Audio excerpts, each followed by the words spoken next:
Good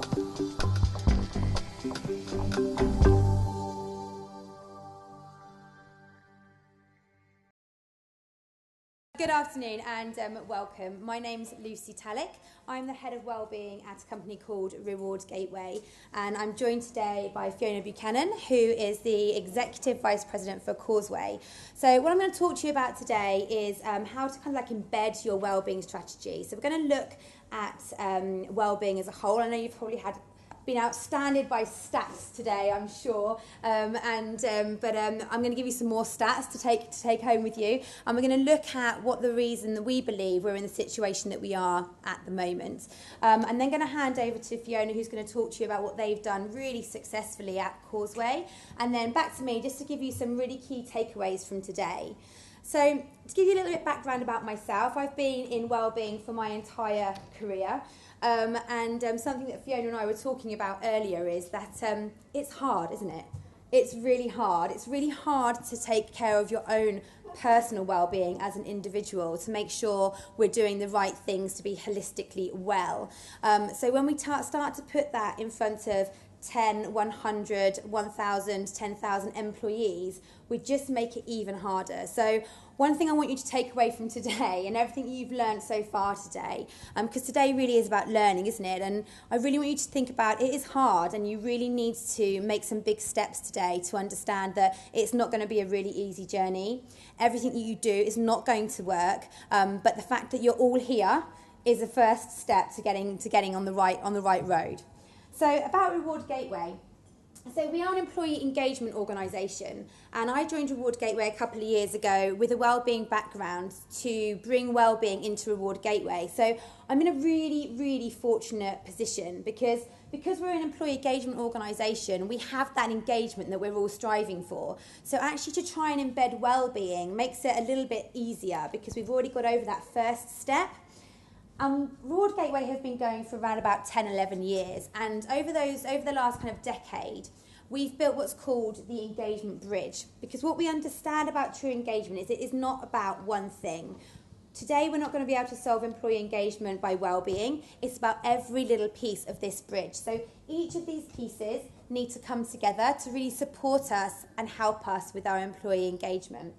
And you can see there at the bottom, wellbeing is one of those key pillars, because wellbeing looks after the person, the human behind those employees, and then we can layer all the other pieces of the bridge on top of that to really encompass employee engagement and support us with delivering any message, whether that's about diversity, whether that's about employee wellbeing, but really connecting all of those pieces of the bridge together. So obviously today we're focusing on wellbeing, and working life is harder. Life in general is harder. It's moving so faster than before.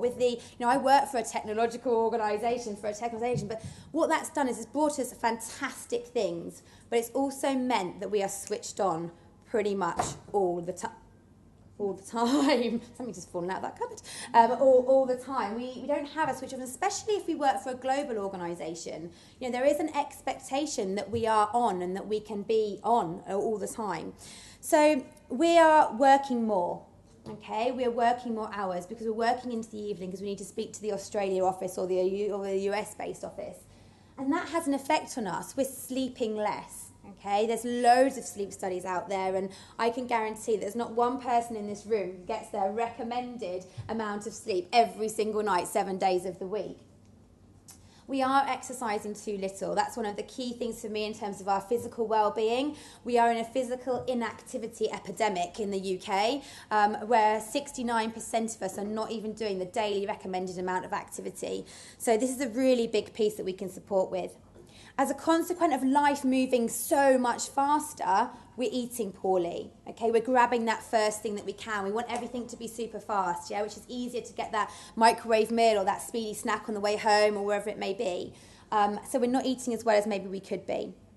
And we're sitting down for too long, okay? And the lack of manual jobs that we have now means we're sat behind a computer all day long for 7-8 hours a day. And you know what? Lots of those things and more create us to be more stressed, and probably overwhelmed with how to deal and fit all of these things, and whether it's called work-life integration or work-life balance, depending whether you put a positive or negative spin on it, it's harder, okay? It's much harder, and we find it difficult to deal with, and we find it difficult to deal with, and we're just human like all of our employees. They find it difficult to deal with as well. And we can measure that in a number of ways, and we use sickness absenteeism as one of the measures that we can measure well-being with. Okay, and some people believe this to be the real key measure of well-being and the only measure of well-being. And there's some people that focus on the kind of like return on investment side of things. There's others that will focus on the value. Not one of them outweighs the other in rightness or wrongness. It's just a different form of measurement. Now, stress is the biggest cause of sickness absenteeism in the UK. And it's the biggest cause of long-term sickness in the UK, and you've probably seen that from some of your own figures that if you've looked at those, and it really is having a huge impact. And that's quite easy. If you measure your sickness at work, it's quite an easy one to measure. Whereas kind of the hidden kind of cost of well-being is presenteeism, and costing is really, really hard to measure. So when we look at some of these statistics, we want to understand what does that actually mean, and we all know what presenteeism means in this room. I'm totally sure, and probably we've all been guilty of that ourselves. We've all been at work, but not fully bringing our true best self to work, and this is really costing us hugely. Now, the impact of poor financial, physical and mental health, coupled with our growing awareness of well-being. Now, you can't lift a newspaper anymore now in the last kind of like year without seeing something about well-being. But what it does is it actually puts a greater responsibility on us as employers to really take notice and try and understand how we can help. But well-being isn't about crisis management, okay? It's not about when that employee gets to the point where they really, really, really need help, okay? We've already got things in place for that. And well-being has changed over the last decade. And it used to be very much about this kind of crisis management, and very curative. And we have things like PMI, we have things like EAP. And I'm sure some of you, if not all of you, have got some of these in place. And they're fantastic, but they're reactive, okay? They're there when a situation happens. What we want well-being to be is about prevention, okay? We want to be able to, wouldn't it be just such a great place if we could actually stop our employees getting to that crisis management point in the first place? And that's where well-being for me sits. And at Reward Gateway, we look at well-being in 3 key pillars. So we look at physical well-being, mental well-being and financial well-being. Now, I'm sure you've heard a number of people talk about different pillars. There's no absolute right or absolute wrong, but those are the 3 things that we feel encompasses holistic well-being for us and our clients and our employees. But it's really hard to understand what's happening out there, and where do we start? So we know that, and we know it needs to be preventative, but what do we do? So at Reward Gateway, we wanted to understand how we could help our clients more. So we wanted to understand what the problem was. So we carried out our own research to understand what was happening. Why do we have a disconnect between what employees think and what employers think? And what we found was this: 51, so over half of employers believe that their company shows they care about their employees' physical, mental and financial well-being. But 86% of employees say their company could do a lot more to show that they care. Okay, so there's a gap. So why have we got that gap? And that's what we want to try and understand and help you work through today. Not only that, just under a third of workers said that their company currently offered absolutely no wellbeing solution whatsoever. Okay, so we're getting mixed messages just from the small group of people. We researched with 500 people. That's a really small group of people, and we're still getting completely mixed messages. So one thing that it does show is that everybody that's here today, you're already taking that first step, and you're absolutely right to do so, because over half of employees agreed that they would choose a company who cared about their well-being over a 10% pay rise. Now, this financial situation that we're in, with everything that's going on in the UK at the moment, it's not going to be easy to chuck pay rises here, there and everywhere. So that is a really, really important statistic for us to be able to work on and understand how beneficial well-being can actually be. So we know that by investing in our employees, we really, really, really support our employees to flourish, to really bring their best selves to work, the best version of themselves to work. That will, of course, benefit them as an individual, but obviously benefit you as an organisation. And I'm sure you don't need for me to talk to you about these, but they're up here just because, so we can really cement why we're doing this and why we're here today. You've got the tangible benefits of investing in your employees' well-being. Things like reduced absenteeism, things like improved productivity. But of course, you want to create a healthier and happier workforce. Okay, you want to get improved employee engagement so you can create a happy, engaged workforce to really live and breathe your culture and your values. Give your employees a stronger resistance to the stresses and strains that come outside and inside of work. And that will really help you acquire some really good talent and hold on to it in a world of people moving jobs all over the place. But we know all these things, and I'm sure that nothing that I've told you today is brand new information. I'm sure that there's lots of this is repetitive you've had today already. It's things that you know, it's things, the reasons why you're here today. But why are we struggling to get it right? Why are we still struggling to get the employee strategy, the employee engagement program, the employee wellbeing program that really makes a big difference to your bottom line? So I'm going to hand over to Fiona now. And Fiona comes from Causeway. She's going to tell you all about Causeway. But what she's also going to do is she's our shining example. She's won a number of awards with us at Reward Gateway and outside of the industry for her wellbeing. I'm just really setting you up here for her wellbeing solutions. And they really do get it right in Causeway. So we've brought Fiona along today just to talk you through some real tangible, real life examples of what's working well. So I'm going to hand you over to Fiona. Good afternoon, everyone. So, unlike Lucy, my background is in HR. I'm not a wellbeing expert, and I joined Causeway in 2008. When Reward Gateway contacted me some weeks back and asked me if I would join them here today, I was a bit apprehensive. I'm not the kind of person that particularly enjoys public speaking, so I'd much rather be sat there than stood up here right now. But I'm also quite passionate about organisational culture, employee engagement, and for me that also includes, wellbeing, which really is an aspect that runs right through everything to do with organisational culture. And when I was preparing for this, I stopped and thought about where that passion comes from. And I think there are two key influences for me. The first is my own experiences. I've been in HR for long enough to have experienced a lot of different things along the way, and they've probably influenced the way I see things, the way I perceive things, the way I think about things. There are certainly a few standout incidents in my career. The time I got that call from my son's nursery to say, "Your child has chickenpox, could you please come collect them?" And the manager who said, "But it's not convenient right now, I don't want you to go." What do you do? And the time my grandfather died, and I needed to attend his funeral a couple of 100 miles away. And again, it's not convenient right now. And how does that make you feel as an individual?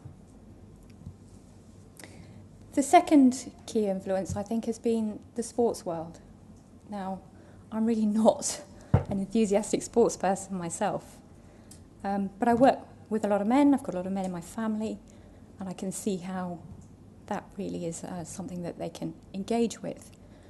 And as a consequence of some of the sponsorships and work that we've done at Causeway, we're heavily involved with the sports industry. I've heard a lot of sports people speaking, people like Sir Ian McGeechan and Sir Clive Woodward, and they've had quite an influence in terms of the things that they've shared with me. And a lot of their talks are about supporting and coaching sports people to perform to the best of their ability. And it really struck me that these people spend a lot of time training, preparing to go out there and perform. And we expect our employees in the corporate environment to go out there and perform day after day after day. And they don't have that team of specialists behind them to help them perform to the best of their ability. So these are two things that probably have had quite a lot of influence on the way that I think about well-being.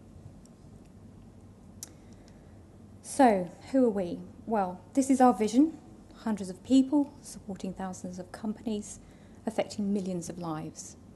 We're a technology company, and we provide software specifically for the construction industry. So, sorry, get the clicker right. Everything that we do is all about helping the construction industry to perform. So it's about project management, it's about environmental performance, and it's about profitability. The construction industry operates on very tight margins, so the difference between a project running on time or going over costs, etc., can be a make or break situation for them. We're very fast-paced. I'm sure lots of people say that. People join us and say, I've worked for fast-paced companies before, and they join us and they say, wow, it really is fast-paced. We work with some of the largest construction companies in the industry, as well as smaller organisations as well. So most probably nobody's ever heard of Causeway, one of those best-kept secrets, but you may recognise some of our customers. You may even recognise some of our customers' work. A few examples there: Wembley Stadium, the Olympic Stadium, Marina Bay Sands in Singapore, and the Burj Khalifa in Dubai there, the Shard that was on my first slide as well. All projects that our software is used on by our customers. So what about our people? We employ around 200 people, and they're a mix of very technical people and a lot of people who have construction industry background. So civil engineers, quantity surveyors, cost estimators, that kind of thing. All of these people are high-cost people. They're very professional, and the vast majority of our population is also male. It's about 75-25%, no matter how hard I try. Combination of technology and construction just isn't that exciting to the girls. And there also you can see our values. We have 5 values, the last one of which is to wow everyone. So I expect my employees to go out there and wow our customers day after day after day, and so it's only fair that I should try and achieve that for my employees as well.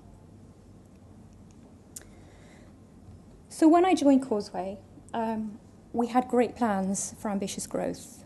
Part of the reason that I joined the organisation was because of these ambitious plans and the vision that our chairman and CEO has.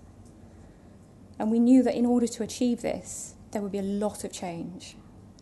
It'd be a difficult and challenging environment for our people.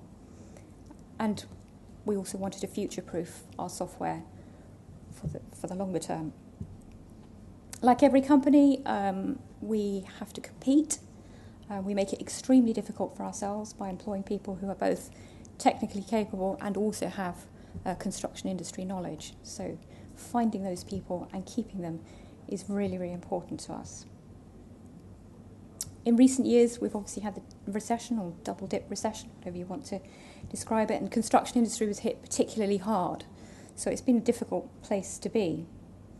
And ultimately, employee engagement, like for everyone in this room, I suspect, is of significant importance to us. So we had to stop and think, how do we get this good company, because it was a good company and we could have been quite complacent and kept things going as it was, but we didn't want that.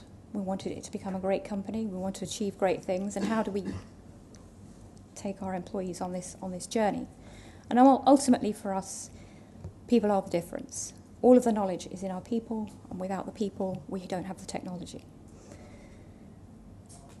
So I had to look really hard at our culture. And we analysed it, and we looked at everything that we had in place, and we looked at whether or not that would support us with our ambitious goals. And there are things that we changed, and things that we added, things we decided to do differently. And ultimately you can see, although I've got Wellbeing there on the bottom of the list, it doesn't mean it's the least important. It actually runs through everything that we do.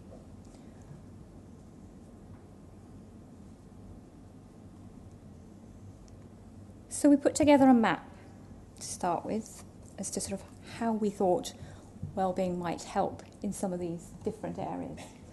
I don't know how well you can actually see that, but don't worry too much about the detail. The bottom layer is all the things that most organisations most probably have in place, the standard benefits that you would put in place, and a lot of those are for what happens in the event that things go wrong.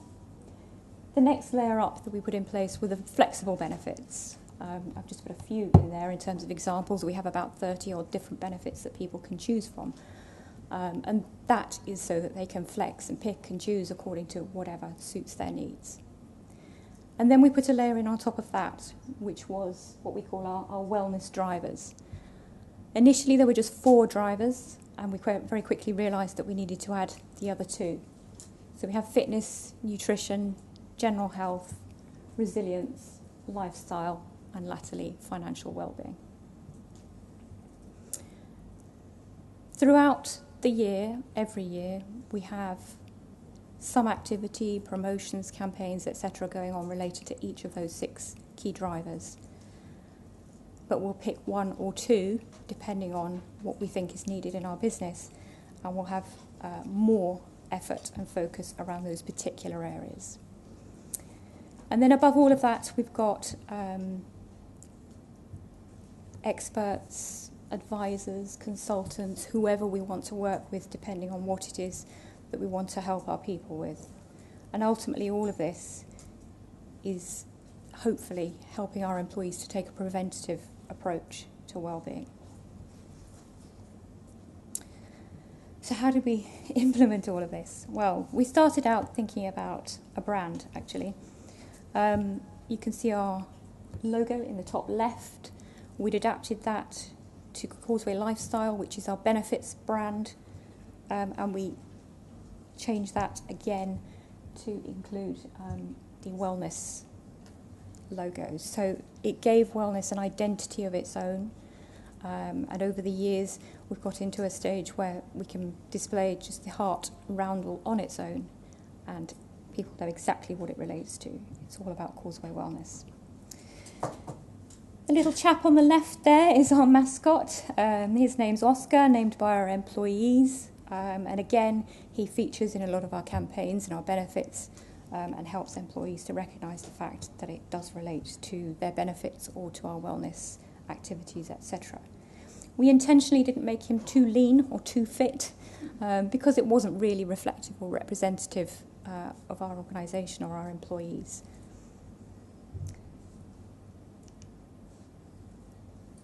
We decided to work with Reward Gateway. It must be about 8 years ago, I think, Lucy, because they gave us a wonderful opportunity to bring everything that we were doing together and to display it in a way that was easily accessible to all of our employees and their families 24/7. So when they log in, you can see there's a couple of example home pages. We change this every month, and we can put benefits, promotions, features, embed videos, do whatever we want with it each month. And we try to keep that relevant to the month, and to reflect whatever it is that we want them to focus on during that particular time. A lot of what we do is about education, as well as creating a sense of engagement, of fun, gamification in some instances, to help employees with the various different activities. And you can see there that you can then drill down into individual pages with more information, links. We also bring in any relevant benefits, if the employee's on that page, other things that they might be interested in or want to link up to. We include a lot of promotional packs, information that we send out to employees. You can see a couple there relating to wellbeing. You've got a dad pack on the right there, and employees that join the cycle scheme would receive something like this one on the bottom left. There's loads of other different things. And then we come on to the 6 drivers. So the first one and most obvious one was fitness. Now, I mentioned to you that we have a lot of very technical people, and they're not really the kind of people necessarily who want to go down to the gym. at the end of every working day. If you've ever watched the sitcoms, The Big Bang Theory or the IT Crowd, you start to get an idea of the types of people that we're employing. And my first challenge actually was to get them up off their backsides and start moving. That's where we started from. So we started out with a walking challenge. It was about go for a walk at lunchtime. We're based in the Thames Valley. There are nice places to walk along the river, etc. And again, with a bit of gamification, prizes, all sorts of things going on, it got people up and it got them active and it got them engaged, and that was the very first step. Now, of course, we do have those at the other end of the spectrum that run marathons and do all sorts of challenges, but the main focus here was really about getting people moving in the first place. The next aspect was nutrition. And this one has been the most challenging for us, actually. And again, I don't know whether it's because we have a largely male population or whether it's just one of those more difficult things. It's quite a personal thing. One thing that we realised very quickly was that people didn't want us to tell them what they should or shouldn't be eating. I was saying to Lucy earlier on, one of our biggest mistakes, I think, was promoting the British Heart Foundation's Detox Challenge one March a couple of years ago. I don't know if you're aware of it, but they ask you to give up chocolate for the month in exchange for a small donation to the British Heart Foundation. And there was almost a rebellion when we promoted that, and people actually went out, bought chocolate and put it on their desks just to say, you're not going to tell me that I can't eat chocolate. So actually it's been a completely different approach. It's been about providing lots of free fruit in the office, removing the things like biscuits and unhealthy lunches in meetings and stuff like that, and replacing it with healthy options. We don't provide fizzy drinks. There isn't a cans machine or a confectionery machine or anything like that in any of our offices. It's all healthy options. And hydration as well was quite important, because people, particularly technical people, like to sit and concentrate on something for a long period of time, and you very quickly forget how much time has gone by and the fact that perhaps you're a little dehydrated.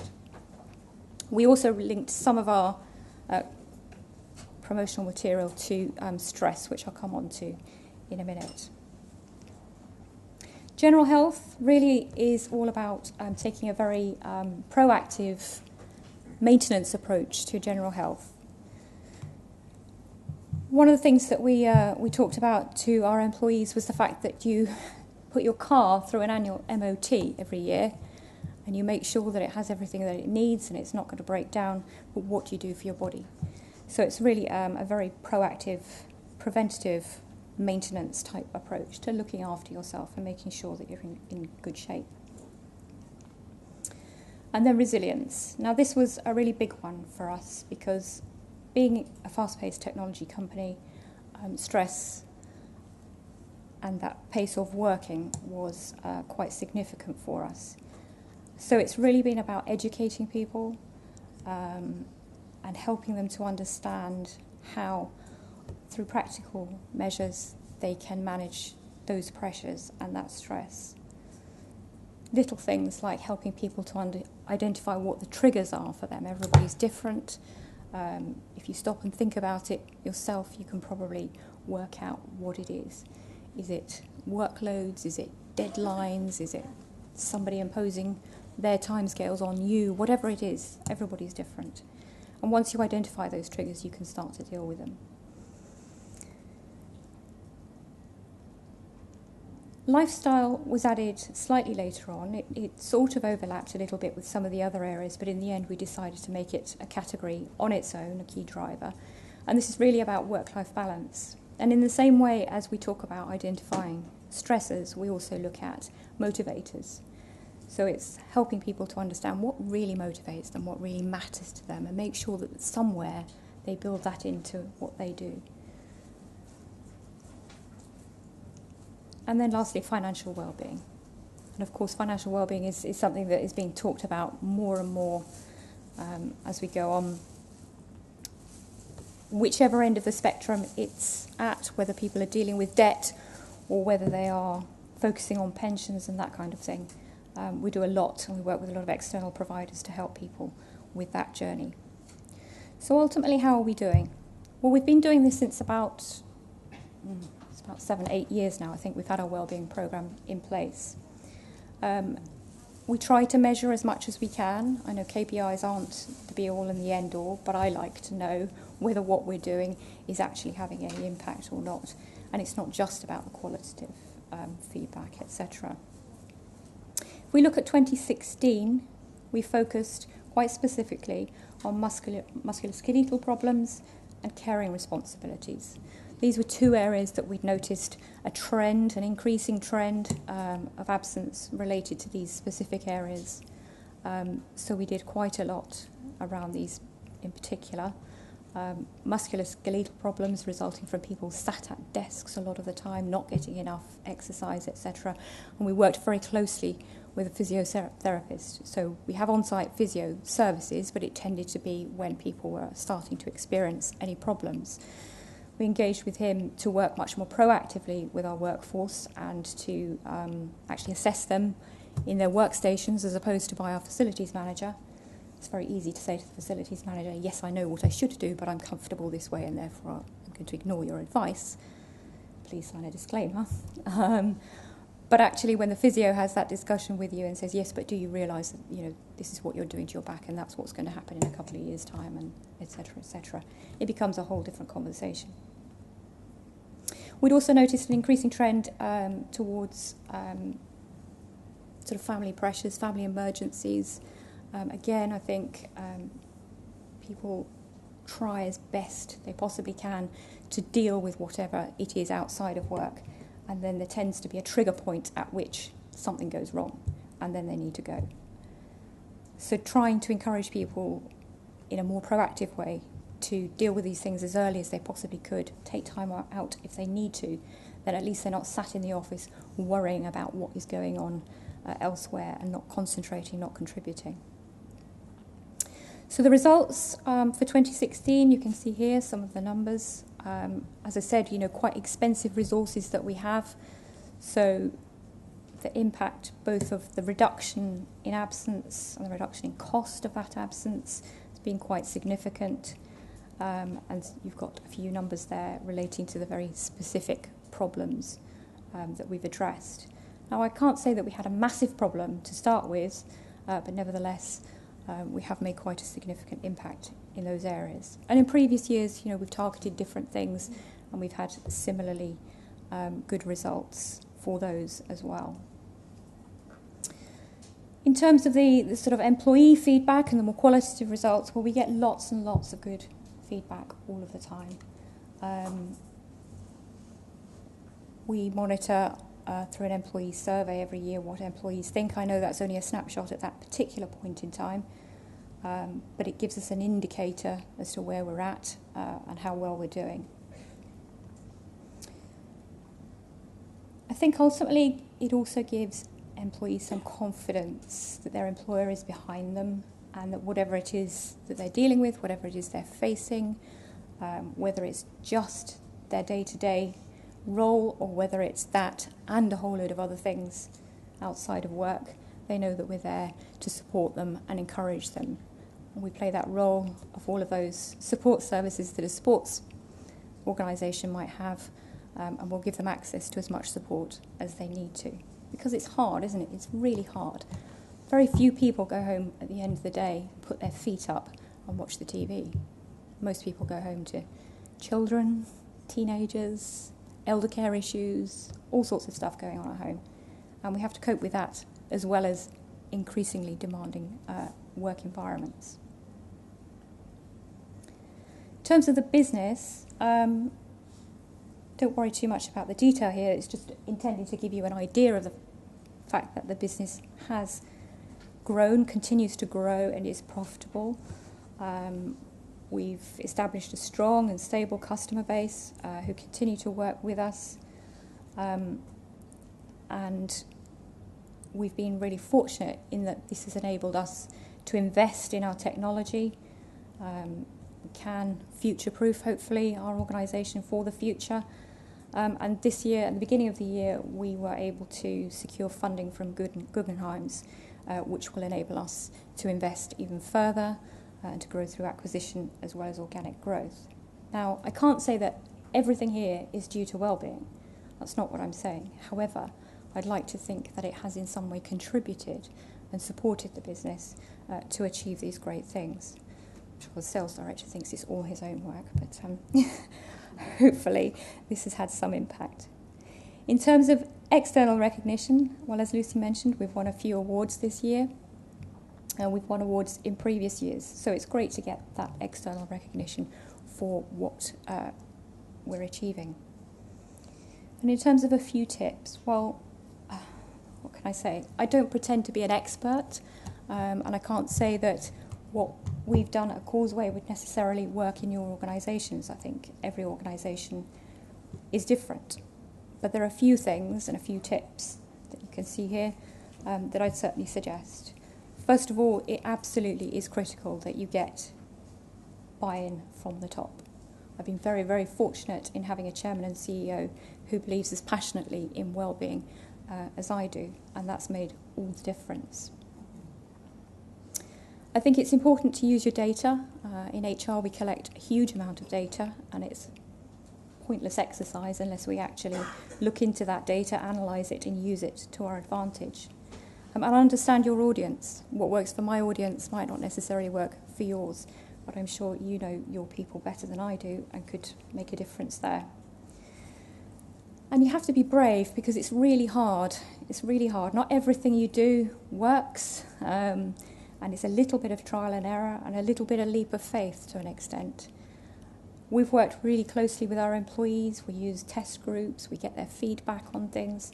I think we've tried 4 different physiotherapists before we found the one that we work with. We've tried 2 different nutritionists before we found the one that employees wanted us to work with, etc. But involving them, it then becomes that two-way discussion, really. Ultimately, we're just trying to build an environment where people can do their best work. We generally try to play to people's strengths. We don't focus on their weaknesses and try and make them better at doing those things that they don't do very well. We focus on their strengths and try and make them really, really good at what they already do well. And everything that we can do to create an environment where they can succeed, eliminating whatever obstacles that we can that might be preventing that, are all part of the Wellbeing programme. Lastly, be patient. It takes time. We've been doing this for 7 years. It certainly wasn't easy in the beginning, and I think some of the results actually got worse before they got better because there was a whole backlog of stuff there that we had to deal with and that all came out of the woodwork. But it's worth it. It's absolutely worth it. Persist. You will have to put in a lot of effort. If you're going to start it, you need to commit to it. But it will hopefully be worth it in the long run. Thank you very much. Thank you.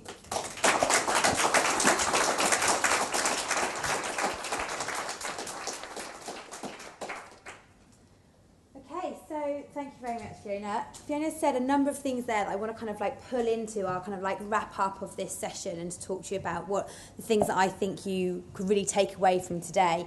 And one of those was be brave, and that's something that we actually have written on our wall in our office back at Reward Gateway. And if you take that into everything that you do, and I'm going to mention a few little stories as I go through the next few slides about some clients that we've worked with that have had to be really brave and put some things in that maybe they knew weren't going to be entirely well received by everybody, but the outcome of putting those initiatives in place has really been amazing. So Fiona said it already. The key thing for you to do today is to go away and look at whether your wellbeing strategy aligns with your business goals. Sit down with your leadership team. It's not one person's decision, it's your team's decision, and to really embed that into your culture and the values of your business. Ensure that your wellbeing strategy is preventative. Make sure that it is there to actually proactively help your employees get better. Okay, what we're really looking for in employee wellbeing is behavioural change. Just little tiny steps that are going to really make a big difference to somebody's lifestyle and how they live and they bring themselves to work and into their home life. It has to be personal. So I said it right at the very beginning. If we were all to say in here today, right, one thing that we would do, pledge to do better for our own personal well-being, you can probably guarantee there's a number of different ones just in this room here. And you can also probably guarantee that in 6 months' time, they might be different. As your employees stay with you throughout the journey of their life with you, different things are happening, different triggers are happening in their lives that actually trigger different wellness, different obstacles to overcome in their wellness journey. It has to be inclusive. Now, I work with lots of clients that have spent an enormous amount of money putting a gym maybe into their workplace, into their head office, which is fantastic for all of those employees that go into that office every single day. But actually, what about, we are now in the world where we have so many more remote workers, so many workers who are travelling up and down the country all the time. You have to think about your wellbeing solutions for every single one of your employees. So a quick checklist for you here. First of all, have you got a strategy? Have you sat down and worked out, what does 2018 look like for my business in wellbeing? What are we going to look to achieve? And as Fiona said, it's hard. Okay, don't expect immediate results straight away. Don't try and bite off more than you can chew in your first year. Don't try and do absolutely everything. I talked to somebody, I don't know that she's in the room earlier on today, and she said in her first year of doing her wellbeing strategy, she planned a focus month every single month, and she was absolutely exhausted. So the outcome of her wellbeing strategy, but she wasn't particularly well anyway by the end of it. So check that you've got one in place. I've said it already, and Fiona's reiterated it as well. You need to get that leadership buy-in in order for you to make your wellbeing strategy successful. Does it align to your values? Are you ringing true to what your company culture and your values actually are? If you say you're going to offer flexible working, do you trust your employees to truly live and breathe flexible working? Something that our CEO, now founder, said is that you can put something out there and take it away with the exact same hand and in the same breath. So you can say, right, we run a really flexible working culture in our organisation. If you can just let me know when you're going to be working from home. Okay, complete contradiction, and cancels out the idea of flexible working in the meantime. Communicate. Something we looked at the stats at the beginning. So 51% of employers believe they have a good wellbeing strategy. 86% of employees don't. Okay, is that because we've got these phenomenal strategies in place, but actually nobody really knows about them? Create something, and we do this obviously at Reward Gateway, and Fiona talked about it as well, a central place. Put everything in one place. It doesn't have to be with Reward Gateway, it can be with anybody, and it can be anywhere, but just put it all somewhere where anybody can take personal access to it themselves. Make sure it's holistic. Okay, we're not all going to be needing the same things at the same points in our life. Make sure that it's holistic, and make it down to personal choice. We put an employee benefit and a wellbeing benefit in at Reward Gateway. It's our most successful benefit yet, and it's about personal choice. We haven't told people what they need to be doing. They've chosen how they impact their own wellbeing, and it's had the highest uptake of any of our benefits with an 83% uptake. It's been huge.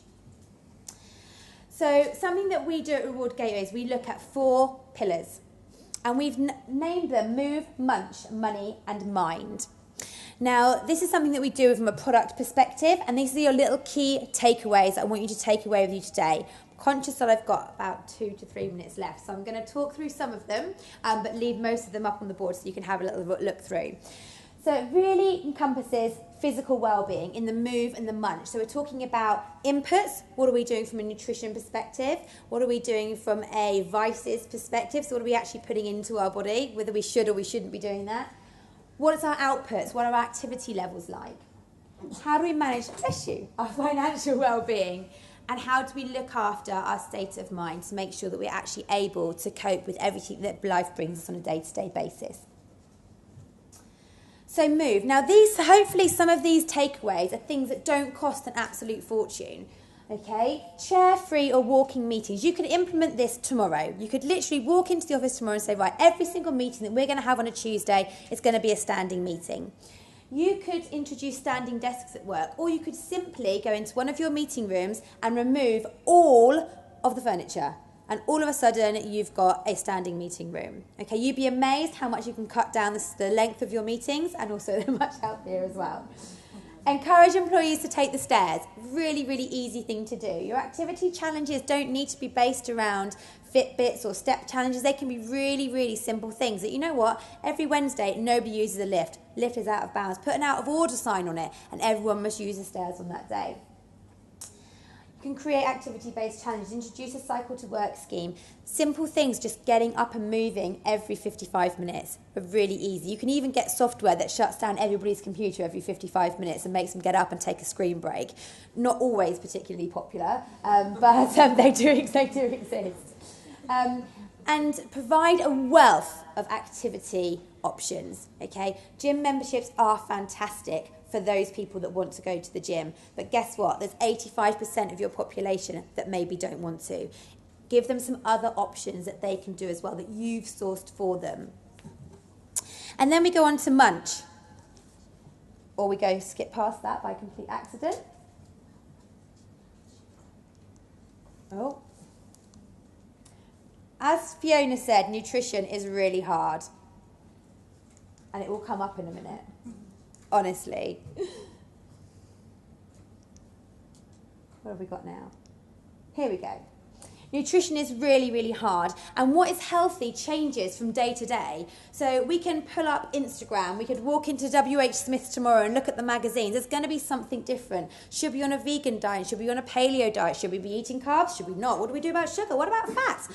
To be honest, even some of the experts don't know what we should or shouldn't be doing now. So from a general day-to-day basis, it's really hard. Get some education and start making some really easy swaps. We changed everything we do from a wellbeing, from a nutrition perspective in our new office when we moved offices at Reward Gateway. One of the most rewarding things that happened to me 3 months in from changing offices was one of my colleagues came up to me and said to me, you know what, Lucy, since we've introduced that wellbeing cafe, I've lost 5 kilograms. 5 kilograms is enormous. You know, it's taken me 2 years and I've not been able to do it. But just the education and the experience that brings, having those healthy options at work, can really spread into people's day-to-day lives. Provide some great breakfast options. Educate people in how to eat for performance rather than getting these sugar highs and big dips, and then we go on this roller coaster journey of our performance throughout the day. So loads of things you can do in there. Hydration. One of the things that you can see point 4 down on there, and I just want to talk about this very briefly. So one of our clients made a very brave statement. They said, right, that's it, no caffeine at desks. That's it, no coffee, no tea, you're not going to do any other hot drinks at your desks. Big, massive uproar, huge uproar, very, very brave thing to do. You can only drink water at your desk. What they created was a space on one of their floors, sofas, soft seating, etc. And you could go there and have your coffee and you could have your tea. So it meant I had to get up. It also meant I had to socialise. And all of a sudden, people in accounts were talking to people in HR. People in the tech team were talking to people in the sales team they never even knew existed before. And this whole kind of collaborative, nice social space came about. And actually was a fantastic output for something that was never intended in that way in the first place. So there's things that you can really do that can really make a big difference that don't cost anything. Financial well-being is hard. It's especially hard if you're a global organisation because it's different in each geo, right? It's really hard. But make sure you've got some things in place. Make sure you communicate what you do have in place. Does everyone know that you can use your EAP for financial support?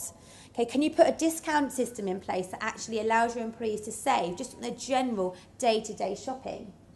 Implement some standard things like childcare voucher schemes.